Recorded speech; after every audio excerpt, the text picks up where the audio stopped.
দর্শক বন্ধুরা দেখেন, প্রতিভা এসেছে নতুন একজন, না জানা অনেক কথাই শুনবেন এখন।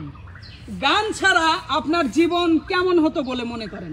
যদি বলেন গান ছাড়া আমার জীবন কেমন হতো, তো এক কথায় আমি বলবো গানকে যেহেতু আমি ভালোবাসি ছোট থেকে, তো এক কথায় গান ছাড়া আমার জীবন এলোমেলো। আচ্ছা আচ্ছা, ভালোবাসা, বিচ্ছেদ নাকি মুক্তি, কোন গানের থিম আপনাকে বেশি টানে? ভালোবাসা, বিচ্ছেদ বা মুক্তি, এর ভিতরে আমি মনে করি বিচ্ছেদটাই বেস্ট। আচ্ছা আচ্ছা, বিচ্ছেদটা আপনাকে বেশি টানে। জি, মনে অনেক কষ্ট আছে। এক কথায় গান আপনার জীবনে কি? এক কথায় গান আমার জীবনে সঙ্গী। আচ্ছা, যেহেতু আপনি আমাদের সাথে আজকে নতুন, আমাদের দর্শকদের কি গান উপহার দিবেন? আমি যেহেতু বিচ্ছেদ গান পছন্দ করি, তো দর্শকদের আমি বিচ্ছেদ গানই উপহার দেওয়ার চেষ্টা করব।